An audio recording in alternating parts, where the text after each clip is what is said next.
Hello, I'm John McAllister with the John McAllister Sports Report.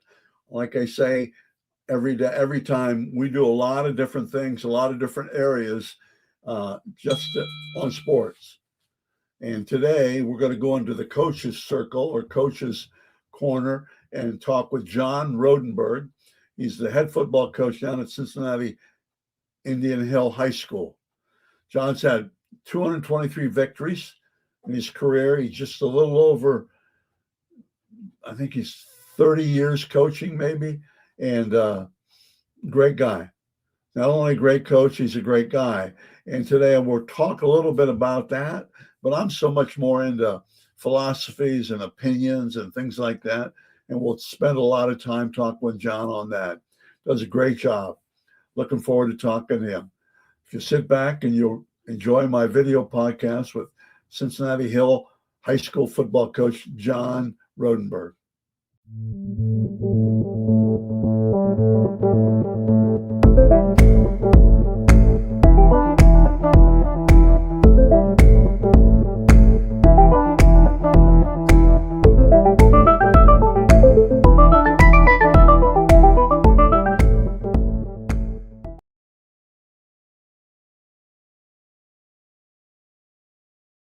As I said earlier, my guest today is one of my old favorites. I'm older than he is, but I think he's starting to age. From Cincinnati, John Rodenberg, head football coach. How are you? I'm good, John. Appreciate you having me on. Oh, it's fun. I'm going to learn a lot today from you, okay? All right. And I hope, now we're not going to do a whole lot with records and all that kind of stuff. They Google that. That's what I did. So people, if they really want to know, they can Google it. Okay. Yep. Okay. We met up. Where did we first meet? At Moeller? No, I had a quarterback at McNicholas High School that played at Minnesota, Brian Cupido. Okay. Yeah. Yeah. We met there. Now we hooked up a lot when I was at Moeller. Yeah. First meeting was at McNick. Okay. From McNick. Okay. Where'd you start, John? Started off as an assistant at LaSalle High School. Okay. And then my first head job was at McNick, and then from there on. Right. And then you went to, well, I know I picked you up at Moeller. Then I think, didn't you coach down in Kentucky? Coached at Covington Catholic in Kentucky, and then I was in Indianapolis for 4 years. Right. Ron Cooley or something like that? Collie. Okay. Well, I was joking with you. You might be the true representative of tri-state head football coaches. I mean, you've been in all three. It's really, really good. And then 2 state championships at Moeller? 2 at Moeller, 1 at Roncalli, and 1 at Covcath. Okay, that's really neat. That's super. And then tell me about 223 wins. Yeah, that's what they tell me. I honestly don't know, but that's what they tell me. Yeah, most important is the first one next year, right? The first. That is the truth. I mean, that's all that matters. It's all that matters. How are you guys going to be next year? Got the quarterback back. He's a special player, especially in the type of league that we're in. We graduated a lot. We're working out in the wintertime here, but I like our team. I like our leadership. I like the culture. I like the way things have come together. So, I mean, we'll be fine. Tell me what culture means to you. It's a certain vision that I bring to the team. And then it comes the standard of what my expectations are and how we want to get to be successful. Again, my goal is to allow these guys to accomplish their dreams. And I try to tell them, I said, winning's not easy. It's hard. It's really hard. I don't think people tell kids that winning's hard. Football's hard. Winning is to win are going to be really difficult. So, I think culture's just, living up to those standards of success. That's really good. That's super. I agree with that. Tell me, I read it, an interview, and the big defensive end, Sam Hubbard. Yeah. Complimented you a lot in that. And I really think that's interesting. That's good. Told him you're one of the best. Special player, special kid. Yeah, special player, special kid. I remember talking to him on the phone. I said, "Are you really going to Notre Dame for lacrosse or whatever?" He goes, "Well, I don't know yet for sure." And I said, "Okay, okay." But because I just wanted him to know that I didn't say anything. I just said, "Okay." Yeah. But special guy, and you've had a lot of special kids come out of Moeller with your coaching.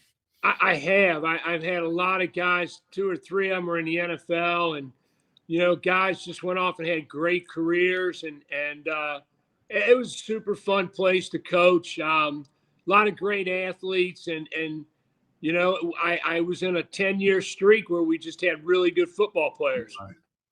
Yeah, and as we know, my best teams, I had excellent leadership. My terrible teams, I had no leadership. 100%. And senior leadership. I always feel it's that those seniors have to take the team by the hand and show them what they want. Show them how they want to have the senior season live out. Yeah, for me, real quickly, you play such good football down in Cincinnati. I mean, I was looking. I got Speck, you got Doug Ramsey, you got the coach at LaSalle. You got just good coaches. I mean, they've been there forever, but they're great coaches, and it's amazing. And Cincinnati's in its own world, isn't it? It is. It's such a great battle to go against Doug and Steve. I mean, I always looked at Steve as being the really, awesome defensive coordinator, and Doug is such a great offensive coordinator. Yeah. Just a real challenge. You certainly weren't going to outcoach him. You had to make sure you had a great game plan, and then I had some great battles with those two schools. Well, I know. Okay, I'm going to get away from that. We've talked about roughly you've got how many years coaching? Are you going into your 33rd year as a head coach? 33 years total now, or going into 33? 33 as a head coach, 39 is just coaching in general. Okay, that's really, you get a little older, buddy. I'm 77, so you're not going to get me. I don't think I'm still hanging at 77. Okay, I'm going to ask you some questions now, different questions. What does the game of high school football mean to you personally? What does a game of high school football mean to you personally? The camaraderie, the self-discipline it teaches, the camaraderie really is the big thing. To see a group of guys come in and year out and try to put forth this goal, that they want to accomplish, and then just the journey to doing it, the adversity you go through. Yeah. I mean, you go through so much in a football season. You go through injuries, you go through ups, you go through downs, you go through devastating losses, unbelievable wins. It's such a roller coaster of life, I mean, that's why I love doing it. That's really good. I'm going to come right back. You have workouts now and stuff. What gets you most excited about football? Is that kind of what you said earlier then? What gets you most excited? This is great you're having me on, because we started lifting about 2 weeks ago, and it's the first time you see your new team. And, I create a vision for every player. Okay. And I even tell them it's probably a better vision than they create for themselves. And then therefore my job is to get them to buy into my vision of what they can accomplish. Wow. Some do, some don't. But I always talk myself into a state championship. I mean, that's what I do, right? As soon as I get done with a banquet, I start looking at my next team and say, what do we need to do to be successful? Yeah. And so, again, I think my goal as a coach is to let these guys accomplish their dreams. And I enjoy doing that. Yeah, that's great. That's great. And you've had some success at it too. So you must be doing something right someplace. Yeah, I hope so. Okay, let's go head coaching. What do you think are some of the strongest qualities a head coach should have? Let's go head football coach. I'm sorry, head football coach. What are some of the strongest qualities that he should have? Have you maybe we've covered it. Maybe I'm overlapping here. No, I think as a head coach, you've got to be, you got to have a total belief in yourself. Okay. Because I'll tell you what, a lot of lonely times as the head coach. And, everything falls on you, at least in my opinion. I take the blame for everything. And I think that's helped me be successful. I think that, you have to be so convicted to your vision that you don't let anything get in the way. And it's true. There's some lonely times in that, when people start doubting you and you're going through a rough time, a rough patch, or some adversity. How are you going to make those decisions? You better be pretty strong in your convictions. Good. A little joke there. When I was a head coach, I used to tell my quarterback, because he'd always be with me. I let another guy run defense. And I always tell him, I say, if things go well, people are going to be yelling for everybody. If things don't go well, they're going to be cussing at two people, you and me. Yelling. 100% true. I said, if things are going well, everybody's happy and everybody's yelling. But if things go bad, there are only two guys getting yelled at, you and me. I agree. There's full of truth to that, by the way. 100%. Okay, John, what makes a really good football player? What does a really good football player have to have? What kind of qualities? And we were talking about, the tight end, and you've been around a lot of guys. What makes a good football player? First of all, they got to love the game. Truly love it. They got to love practice. The great ones that I had great motors at practice. Mm-hmm. They'd come out to practice and they loved it. They loved practicing. And obviously the game is that everybody loves the games. But those guys that come out and put great effort into practice, great effort into the weight room, those are the guys that have the most success. And I always say the motor. Any great player I've had has had a motor that's just been, they have bad days. We all have bad days, but they can overcome those bad days with their motor. That's really good. I obviously agree with you. And tell you one, I always ask kids, I used to do a lot, obviously a lot more than I do now, but I'd always say, do you love football? Oh yeah. Yeah, I love football. I can almost tell you the guys that only like football. They say they love it, but the guys that truly loved it, I think I could pick them out because they just had a different answer. It was almost you're staring your face look or something like, yeah, I do. And you just it's a tough game. High school football is a tough game. Really hard. Anyway, what's the greatest challenges you see facing high school football players now? Greatest challenges that you see. And yeah, what do you see? I see that social media is really difficult on them. And the impact that the college game has on these guys it's difficult. I don't know what the right answer is, and I'm not saying everything's broke. I think there's a lot of things broke, but I think that these kids, that's what they had to look up to.